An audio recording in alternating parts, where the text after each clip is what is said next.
जी, आज 16 सितंबर को मंगलवार के दिन हमारी दूसरी क्लास इस समय गंधर्वाद की है। आपने देखा यहाँ पर ये है सिर्फ कार्बन वर्गना के उत्तर पर।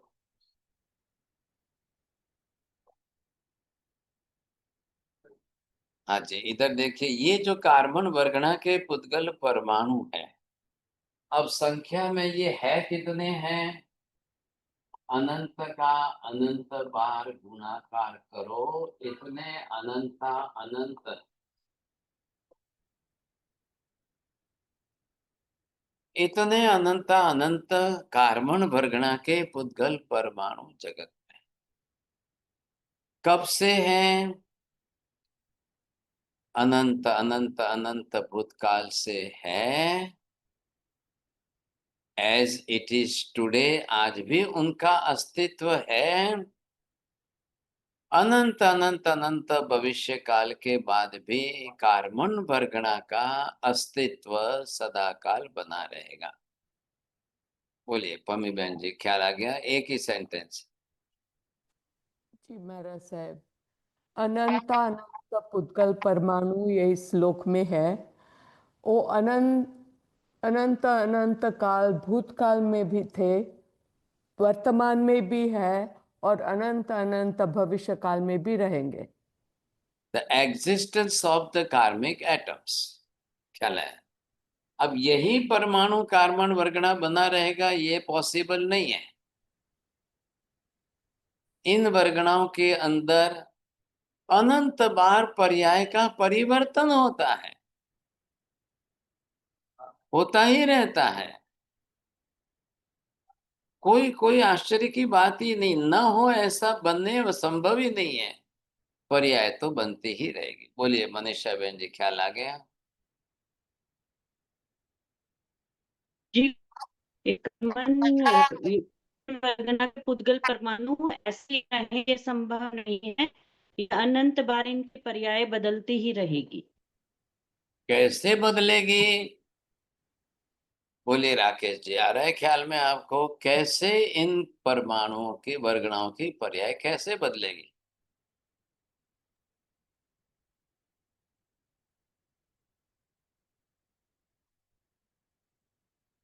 बोलिए जैन साहब, ध्यान में आ रही है बात? महाराज साहब, जब जीव की पर्याय बदलेगी तो ये कार्बन वर्गना के पुद्गल परमाणु फ्री हो जाएंगे और फिर उनकी पर्याय भी बदलेगी। ये कार्बन वर्गना के पुद्गल परमाणु कर्म बनेंगे, फिर परमाणु बिखरेंगे, निजरा होगी, कर परमाणु बिखर के अलग हो जाएंगे, तब वो कार्बन वर्गना के रूप में नहीं रहेंगे। इंडिपेंडेंट। हाँ जी, वो और किसी वर्गना में चले जाएंगे, मिलेंगे, घूम फिर कर फिर वापस समान गुण धर्म की स्निग्धता का प्रमाण बढ़ेगा, फिर कार्बन वर्गना में आएंगे, फिर कोई ना कोई जीव लेकर कर्म बांधेगा, फिर वापस वो बिखर जाएंगे, छूट जाएंगे। भले ही ऐसा अनंत अनंत अनंत अनंत बार होता रहे, फिर भी अनंत अनंत कालीन अस्तित्व जो है वो नष्ट नहीं होता है। बोलो अंसा बेन, ख्याल आ गया? हाँ साहेब जी, जो पुद्गल परमाणु कार्बन वर्गना के पुद्गल परमाणु है वो कर्म बनेंगे, फिर निर्जरा होगी, फिर वो परमाणु के रूप में बन जाएंगे, फिर वापस वो दूसरी वर्गना में भी बनेंगे और वो वर्गना भी दूसरी बार कर्म बनेगा, फिर वो निर्जरा होगी और फिर परमाणु के रूप में वो बिखर जाएंगे। ऐसे अनंत अनंत बार तक चलता रहेगा, लेकिन फिर भी उसका अस्तित्व तो बना ही रहेगा। अब इधर देखिए आप, ये सब अनंत अनंत परमाणु है। अब आप इधर देखकर बताइए कौन सा इसमें अच्छा है, कौन सा खराब है, कौन सा शुभ है, कौन सा अशुभ है, कौन सा खराब है, कौन सा अच्छा है। मीना बहन जी बोलो।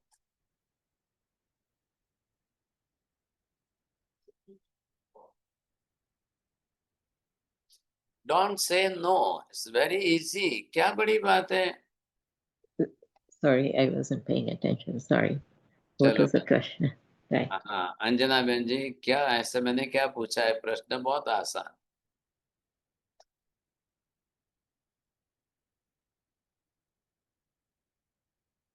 चलिए।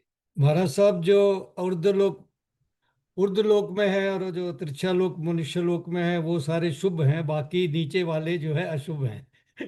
अब आपको भी 3 लोग इसका पनिशमेंट है। नहीं गुरुजी, ये सब एक जैसे हैं, सब सारे एक जैसे ही है। कार्बन एक जैसे सभी हैं। शुद्ध हैं।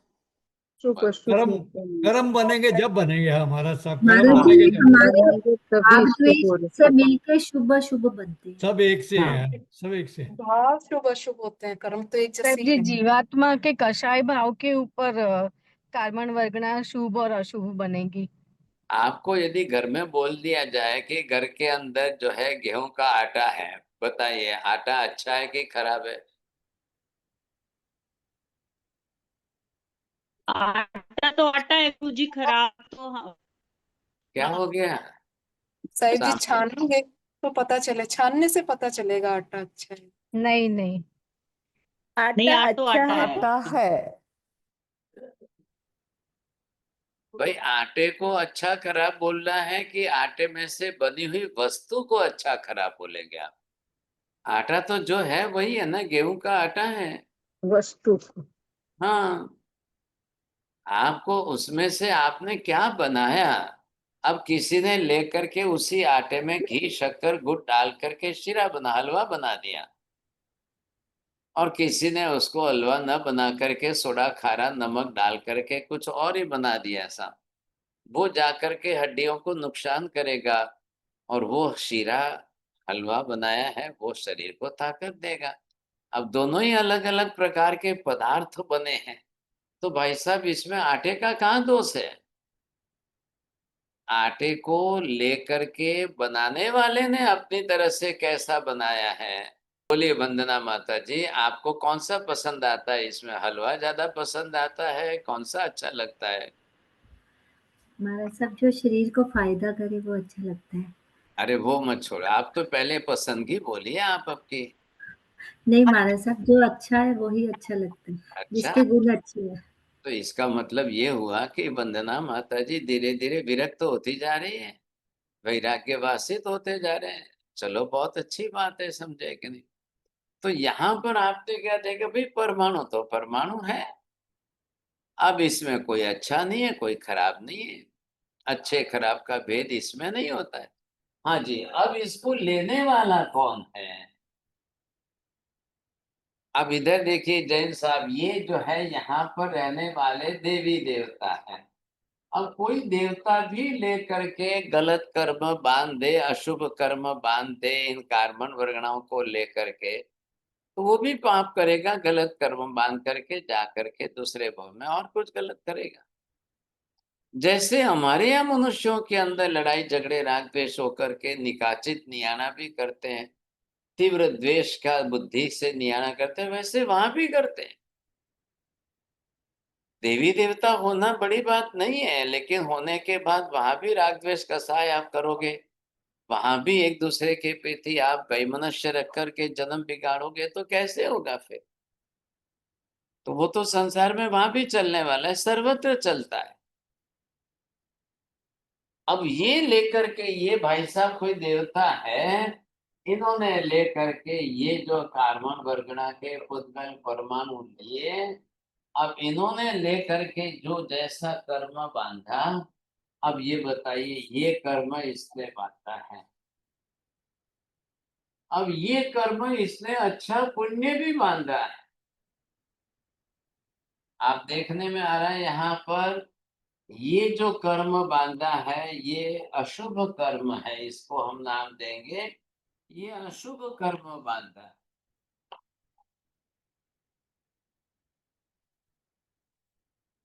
और ये इसने जो है शुभ कर्म बांधा है।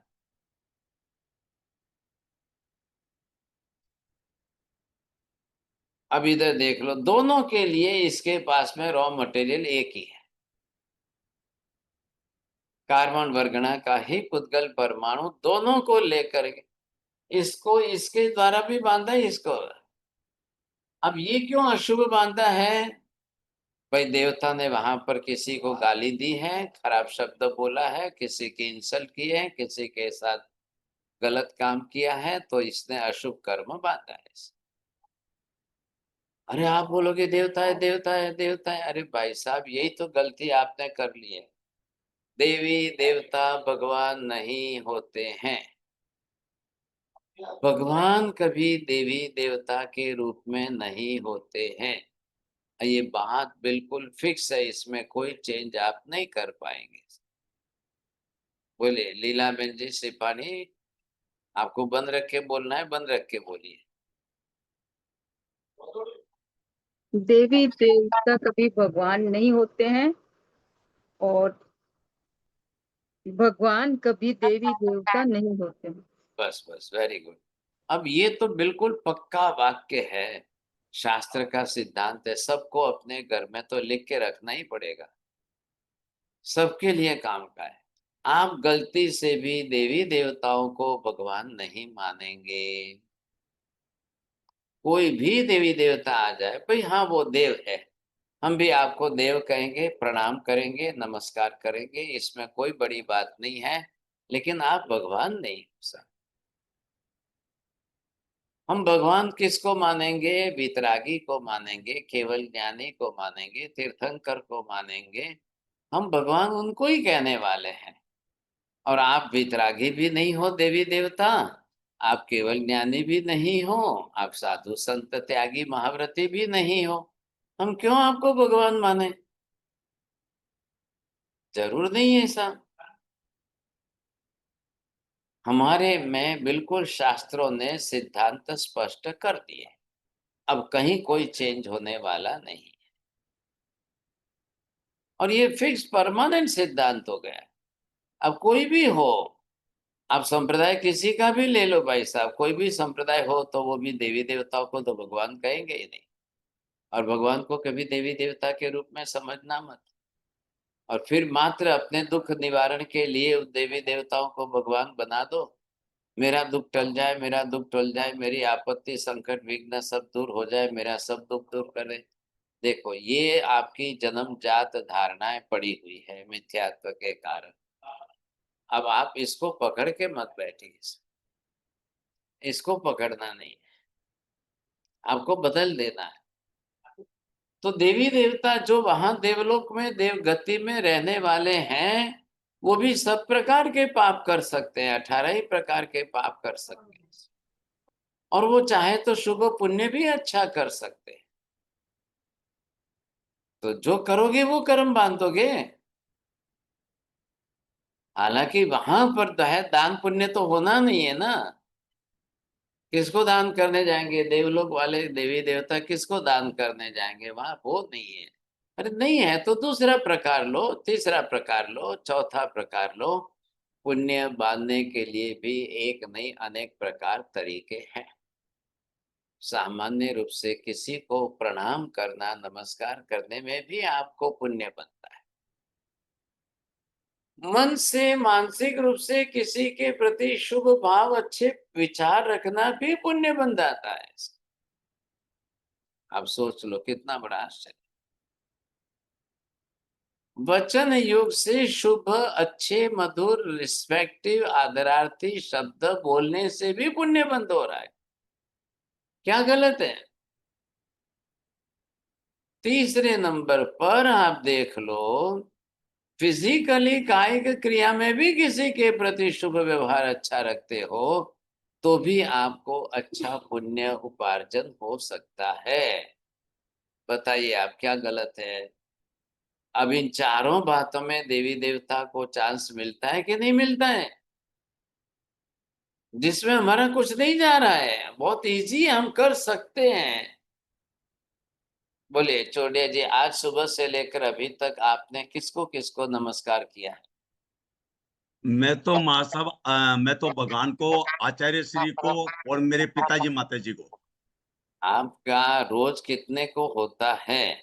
और व्यवहार में भी चले जाओ तो आपसे बड़े भाई आ जाए तो हाथ नहीं जोड़ोगे, नमस्कार नहीं बिल्कुल करोगे? जरूर, बिल्कुल जरूर। फिर क्या तकलीफ है? वो भी लौकिक व्यवहार ही तो है।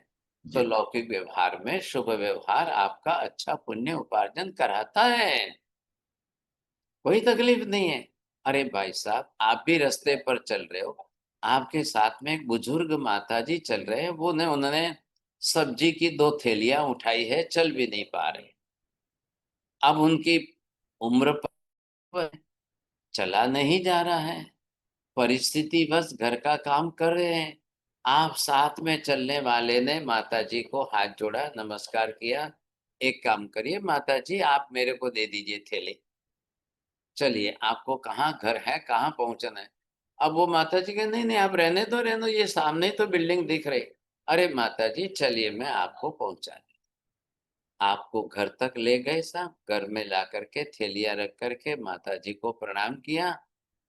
अब बताइए उन्होंने अच्छा काम किया कि नहीं किया?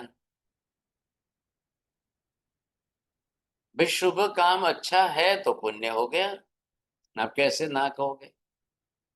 तो महाराज यदि उनके मन में ये भावना रहे कि इससे मेरा पुण्य बंधेगा तो ठीक है क्या? भाई बंधे न बंधे, भावना रहे न रहे, काम शुभ है ना। हाँ काम शुभ है। एक भाई साहब अपनी पत्नी के साथ चल रहे थे मरीन ड्राइव पर, बम्बई का मरीन ड्राइव आप जानते हो। और उसमें एक गरीब बच्चे को देख लिया उन्होंने, और गरीब बेचारा शरीर पर कपड़ा नहीं था, ठिठुर रहा था, बिल्कुल फरवरी की ठंडी थी, ख्याल आया कि नहीं? ऐसे में उस भाई साहब से उनकी करुणा देखी नहीं गई, दुख उनका देखा नहीं गया। फटाक से उन्होंने अपना शर्ट खोल करके उसको दे दिया और पहना भी दिया। अब खुले शरीर उनको चलना है, तो पत्नी ने कहा ये क्या कर रहे हो? अरे मैं साथ में चल रही हूं ना, थोड़ा तो विवेक रखो। आपने इसको देखा तो आपने पहना हुआ शर्ट उतार के इनको पहना दिया, दे दिया। अभी कैसे चलोगे आप रास्ते में? पति ने कहा कोई फर्क नहीं पड़ता है, 5 मिनट में तो हम घर पहुंच ही जाएंगे ना। पड़े है ना, 1 नहीं 10 पड़े हैं, क्या तकलीफ है? ये देखो बेचारा कितना गरीब है, शरीर पर कपड़ा नहीं है, ठंडी है, परेशान हो। तुम चिंता मत करो, कोई चिंता मत करो, चलो आप, कोई मुझे कुछ नहीं हो रहा है, मुझे कुछ भी नहीं होगा, लोग देखेंगे देख लेंगे, क्या तकलीफ है, कोई फर्क नहीं।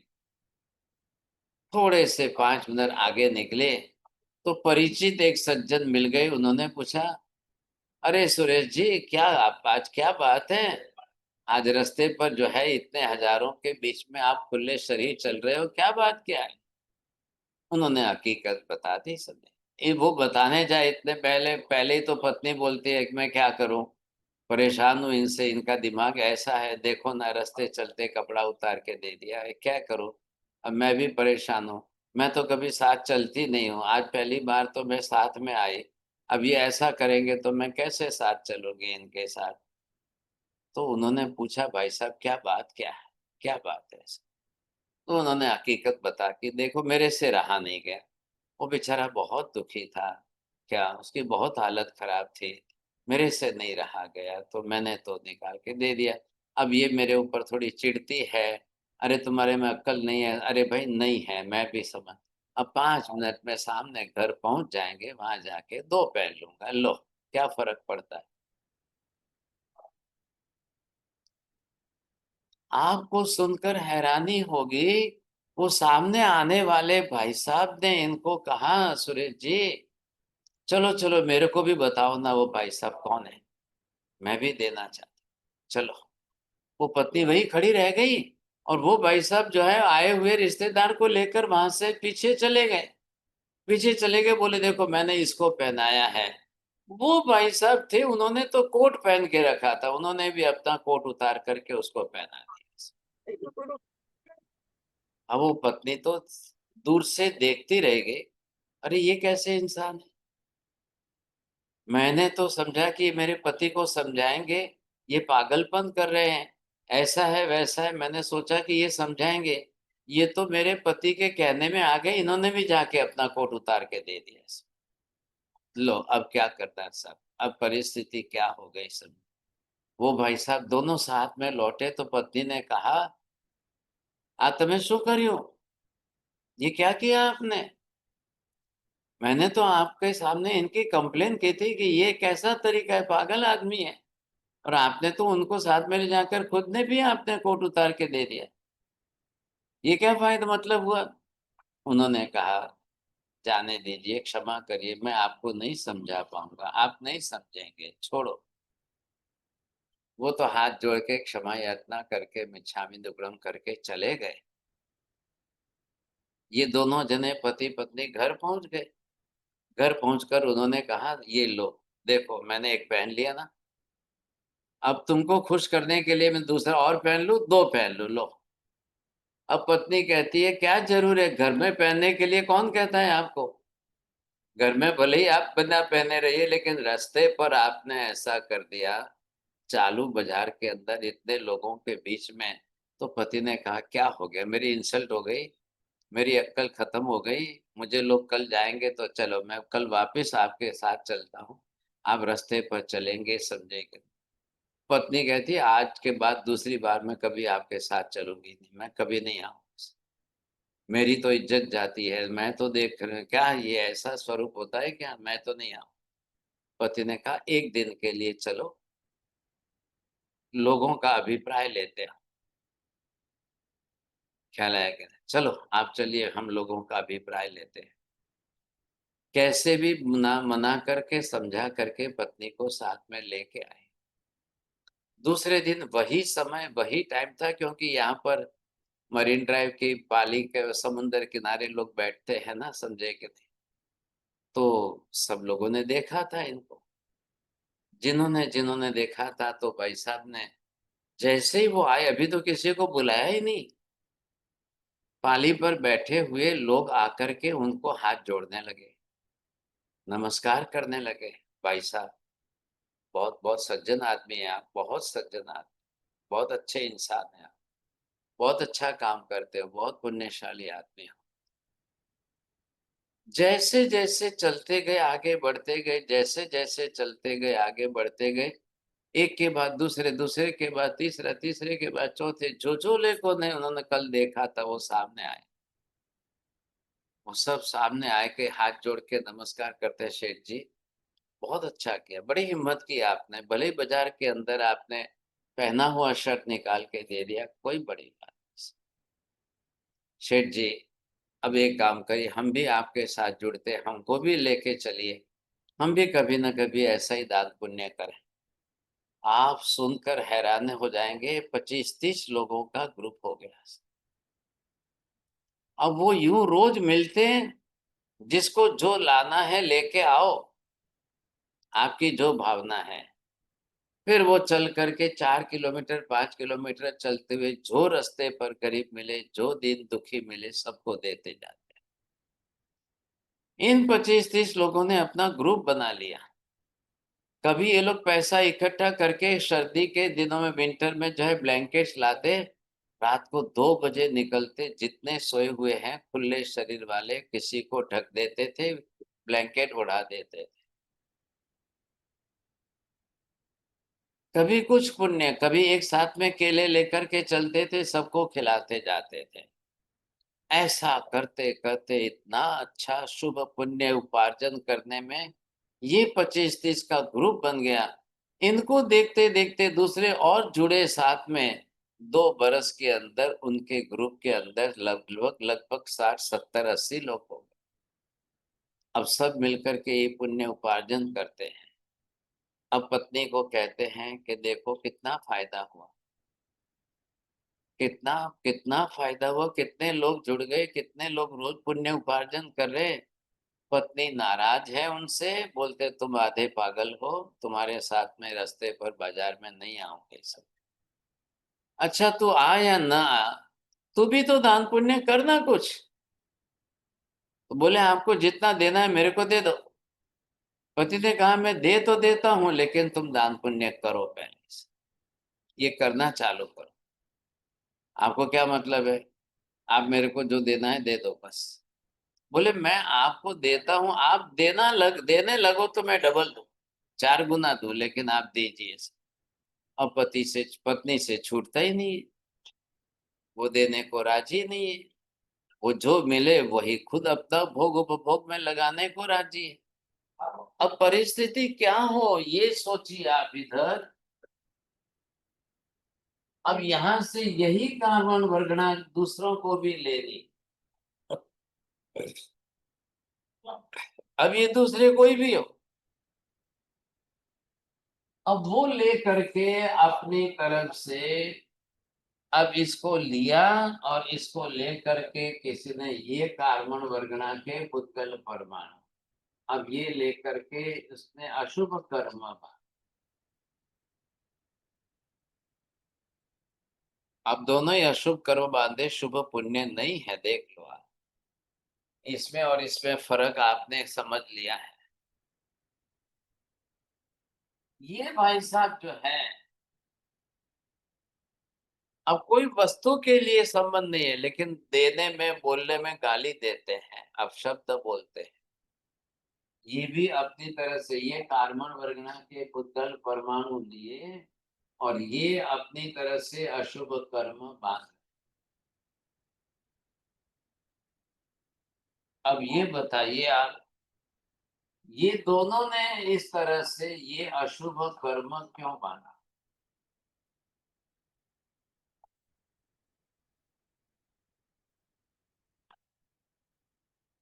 ये अशुभ कर्म का बंध क्यों कर रहे हैं?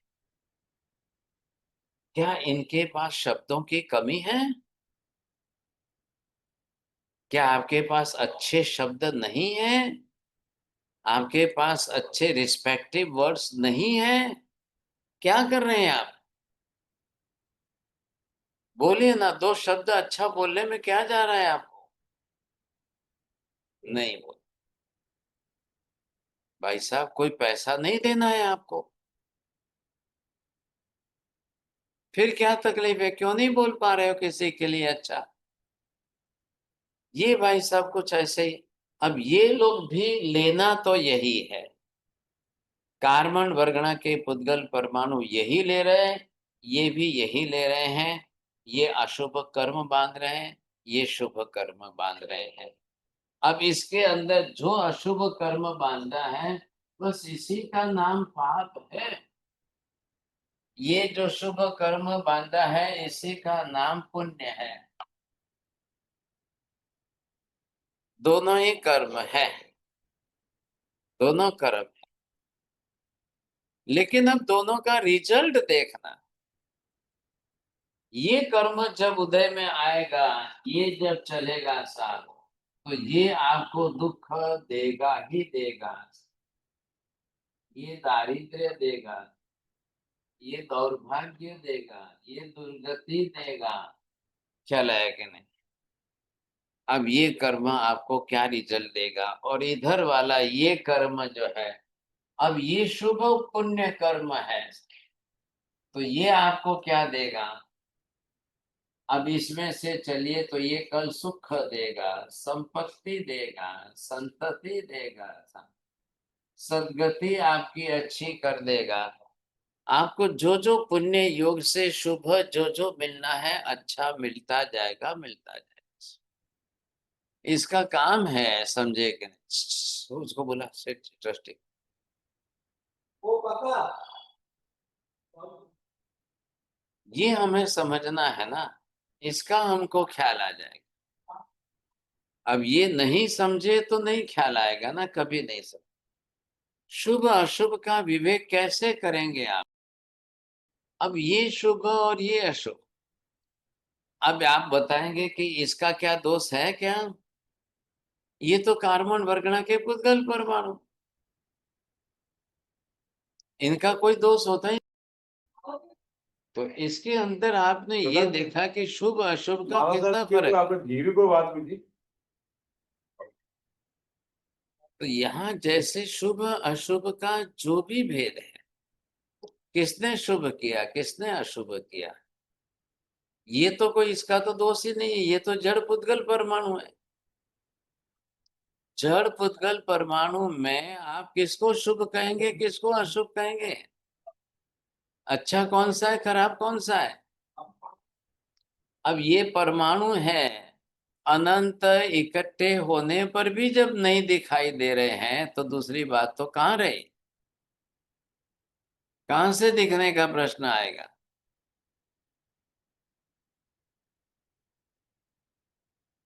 ये भी सोचिए ना, आप समझे कि नहीं। तो यहाँ पर कोई इसमें कुछ भी नहीं है। अब जो जीव लेता है इनको, वो किस आश्रव मार्ग से लेता है, और आश्रम मार्ग के पीछे उसके पास में बंद हेतु कौन से। आप दो बात को अलग अलग करिए पहले। अरे ये बात समझ में लीला बहन जी बोली, मैंने क्या कहा।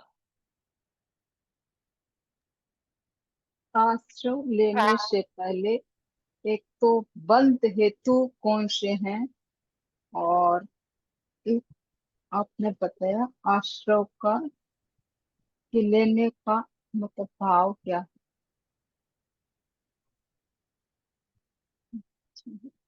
ये जो चार भंग कर रहा हूं,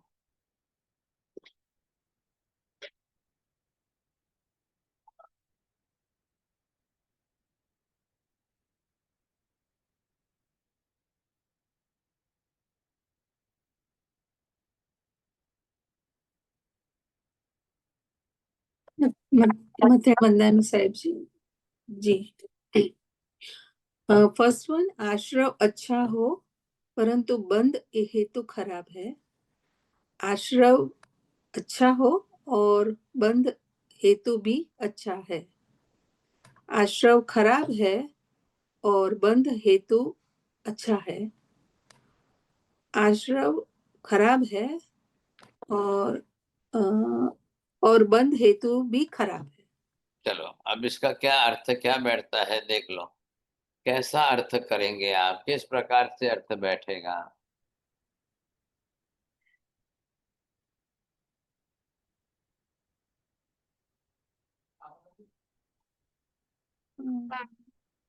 बोलिए पमी बहन जी, what will be the meaning, सही गलत क्या होगा। સાહેબ જી પહેલામાં આશ્રવ અચ્છા હે મીન્સ આશ્રવ કરવા જીવની ક્રિયા બરાબર છે, પણ એનો પાછળનો રહેલો એનો હેતુ જે છે એ બરાબર નથી, ભાવ બરાબર નથી બરોબર છે, બરોબર। પહેલામાં। બીજામાં ક્રિયા બરાબર છે, સારી છે ક્રિયા, બહારથી સારી દેખાય છે, પરંતુ અને એના અંદરના ભાવ પણ સારા છે। ત્રીજામાં આશ્રવ ખરાબ છે, मतलब एक क्रिया पाप क्रिया करी रहे हो के जे पण, और उसका बंद हेतु पुण्य कर भाव हेतु आश्रव खराब है और बंद हेतु अच्छा है। हाँ तो पुण्य कर रहा है और उसका भाव भी अंदर से पुण्य का ही है भाव। और द फोर्थ वन, आश्रव खराब है और भाव भी बंद हेतु भी खराब है, मतलब वो पाप क्रिया भी कर रहा है और उसको अंदर से भी पाप करने की वो दृढ़ वो निष्ठा से कर रहा है। अब आपको क्या समझना है कि ये जो कार्बन वर्गना के पुद्गल परमाणु है, अब ये अंदर कोई आत्मा ग्रहण करे खींचे, अब अंदर लेकर के आना जो है ये, इसको आप क्या कहेंगे, ये है आश्रव मार्ग। लेकिन अब अंदर लाने के बाद इनको किस तरह से कैसे ये अंदर आ तो गए, अब अंदर आने के बाद इसको बांधना है, तो आपका क्या चाहिए, बंध हेतु चाहिए सा। अब बंध हेतु चाहिए, उसमें किस समय किस में कौन सा बंध हेतु बीच में घुलेगा, ये आ गई सा। ये देखो, अब ये एक कर्म तो इसके अंदर ऐसा बन रहा है, दूसरा कर्म ऐसा बन रहा है।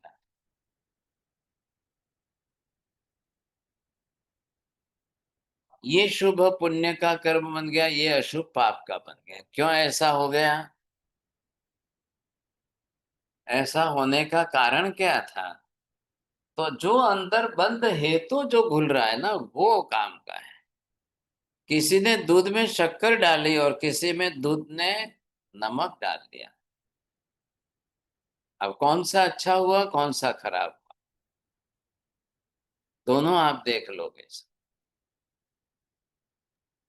तो तो अच्छा महाराज हो साहब जाएगा। तो महाराज साहब क्या कि अब आपके आश्रम अच्छा या बुरा कैसे हुआ फिर? होगा ना, सब प्रकार का होगा। एक बड़े शेठ ने रास्ते चलते अंधे भिखारी को देखा। भिखारी अंधा है, उसके डब्बे में 100 की नोट भी है और चिल्लर भी है। अब वो भाई साहब जो आए, उसने उस भिखारी को कहा, देखो भैया मैं दान दे रहा हूँ, 500 की नोट है, लेकिन मैं दूसरे खुले लेता हूं उसमें से। उसने कहा, सेठ जी मेरे को तो दिखाई नहीं देता है, आप जो करोगे सो उचित करो, ठीक ही करो। सेठ जी ने अपनी तरफ से 500 रुपए की नोट रखी और उन्होंने 450 रुपए वापिस लिए और 50 रुपए उसको दे दिए। ये किस में बैठ रहा है?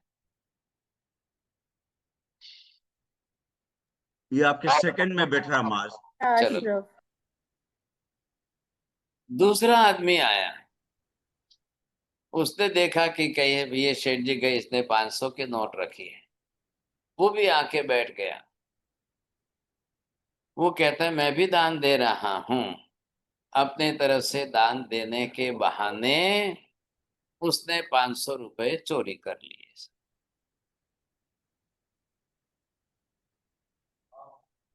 वो 500 लेकर के चले गया साहब।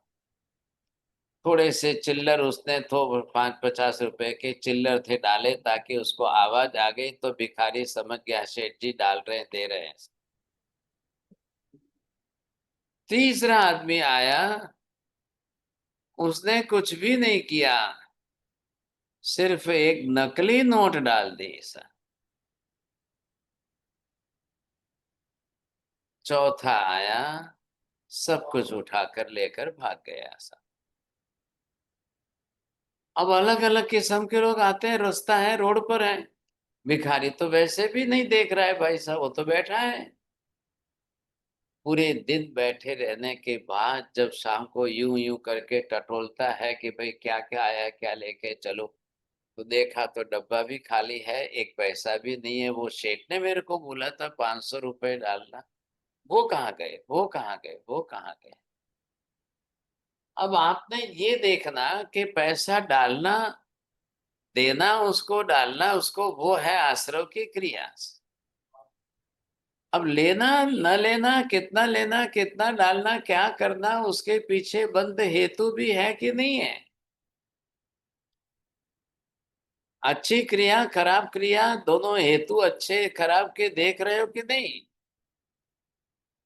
एक मंदिर के अंदर 2 जने मिल करके आए और सब भगवान के मुकुट चांदी के एक बड़े थाल के अंदर इकट्ठे किए थे, फटाक से उठाए, उसने कपड़ा ढक दिया, थाली बेलन बजाए और भगवान लेके जाते हैं वैसे दे करके निकल गए। एक साथ में करीब 8-10 भगवान की मूर्तियों के मुकुट से वो चोरी करके निकल गए। क्या किया उसने? अब इसमें से बैठाइए आप, पूजा के ड्रेस में आए, तिलक लगा कर आए, लोगों को लगे कि हाँ साहब ये तो भगवान की भक्ति करने पूजा करने आए हैं, इतने में ही आकर के अपनी तरह से उठा करके चोरी करके निकल गए साहब। अब क्या करना, क्या मंदिर में कोई चोरी करने आता है क्या? ये मंदिर में तो सभी आकर के भगवान को चढ़ा के जाते हैं। चलो भाई, कोई मंदिर मानता है कोई नहीं मानता है, तो रास्ते पर बेचारा अंधा बैठा था। अब वो तो बेचारा अनजान है, देखता ही नहीं है ना।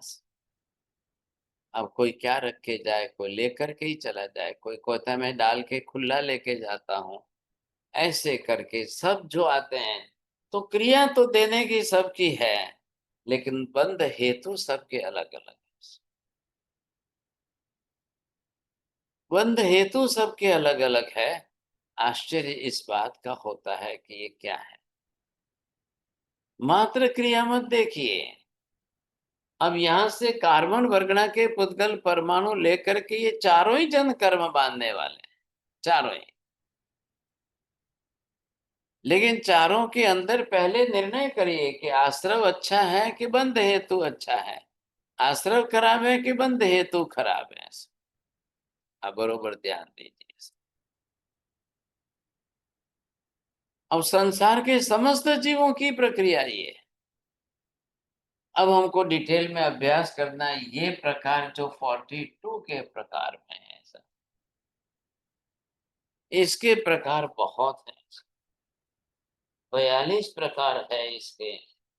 अब इनका अभ्यास करोगे तब आपको पता चलेगा कितने प्रकार हैं, क्यों इतने प्रकार होते हैं। भाई संसार है, ध्यान रखिए, अनंत जीव है संसार में, सब अपने अपने तरीके से कर्म बांध रहे हैं, सब अपने अपने तरीके से चल। अब ऐसी स्थिति के अंदर कौन कैसे कर्म बांधेगा, कौन कितने कर्म बांधेगा, कौन किस प्रकार के कर्म बांधेगा, क्यों पता ही नहीं चलेगा। तो कर्म कार्बन वर्गना के पुद्गल परमाणु है। अब उनका आधार कौन बन रहे हैं, बंध हेतु बन रहे हैं। यहाँ पर अचल भ्राता जी क्या कह रहे हैं, पुण्य पाप कुछ है ही नहीं साहब, अशुभ अशुभ अच्छा खराब कुछ है ही नहीं है। भाई अच्छा खराब परमाणु नहीं होते हैं, वर्गना नहीं होती है। मानस मनुष्य की मनोवृत्ति तो होती है, अंदर की आत्मा परिणति वृत्ति तो वैसी होती है कि नहीं होती है, बरोबर होती है। अब वो जिस प्रकार से जैसे कर्म बांधेगा, अब उस प्रकार के वैसे कर्म बांधने में अब उसको कितने कर्म बंधेंगे ये सोचो। कितने कर्म बंधेंगे उसकी अपेक्षा भी कैसे कर्म बंधेंगे, और एक भी कर्म निरर्थक नहीं जाता है। अब चाहे बंध स्थिति टाइम लिमिट कम हो, जन्म को फल भुगतना है, और अगर ज्यादा होगी तो जन्मांतर अगले जन्म में जाकर के आपको फल भुगतना है। बंध स्थिति पर आधार मोड़ है। सभी कर्मों की बंध स्थितियां अलग अलग, जघन्य अलग है, मध्यम अलग है, उत्कृष्ट अलग है। सभी कर्म अपने अपने तरीके से फल देने वाले हैं। तो शुभ कर्म हमारे बंध हेतु के आधार पर, अशुभ कर्म हमारे बंध हेतु के आधार पर है। दोनों का आपको ख्याल आ गया कि आखिर कर्म बांधने हैं, बंधते हैं तो कैसे बंधेंगे, किसको कैसे बंधेंगे, किसको कैसे।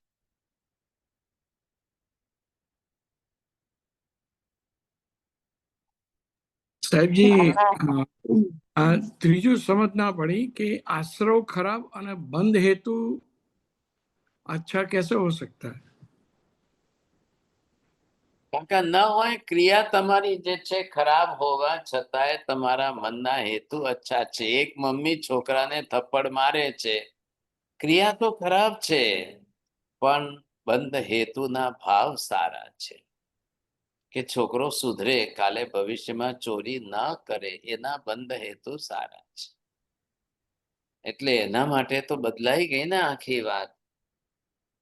આવી રીતે સંસારમાં બધાની સાથે છે। गुरु शिष्य હા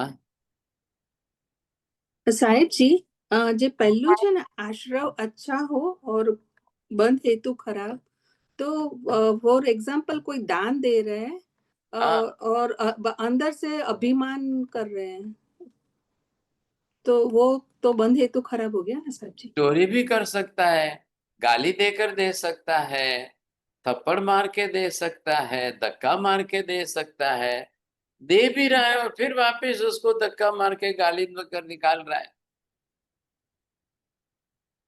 तो एक बार बंद है तो देते हुए क्या पुण्य होगा उनको। भाषा खराब कर रहे कि आप कर्म बांध रहे हो तो फिर कितना बड़ा नुकसान होगा ना।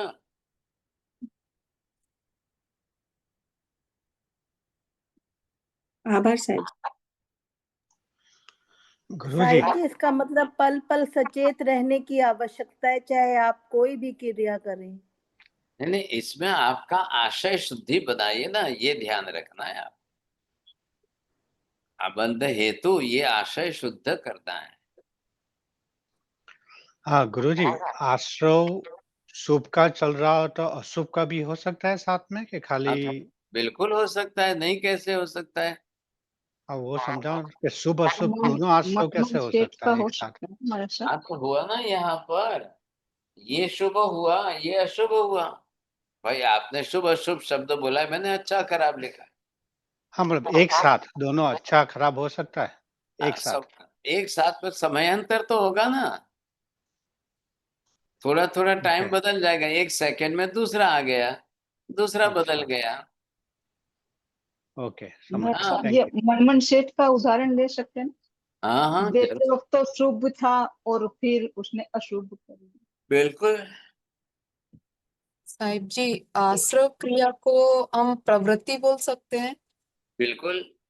और बंध हेतु जो है उसको वृत्ति बोल सकते हैं। हाँ जी, बराबर, सही बात है। ठीक साहिब जी, थैंक यू।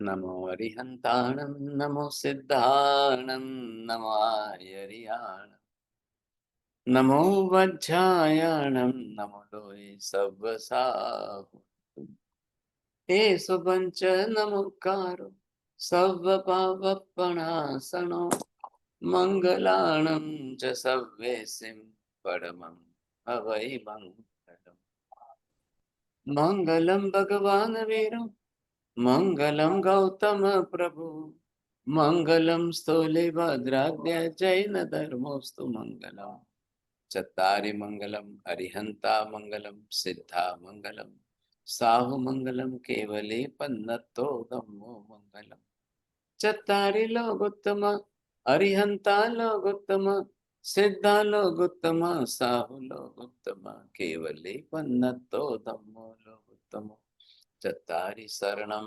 पवज्जामि अरिहन्ते शरणं पवज्जामि सिद्धे शरणं पवज्जामि साहु शरणं पवज्जामि केवले पन्नतं धम्मं शरणं पवज्जामि सर्वमङ्गलमाङ्गल्यं सर्वकल्याणकारणं प्रधानं सर्वधर्माणां जैनं जयति शासनम्।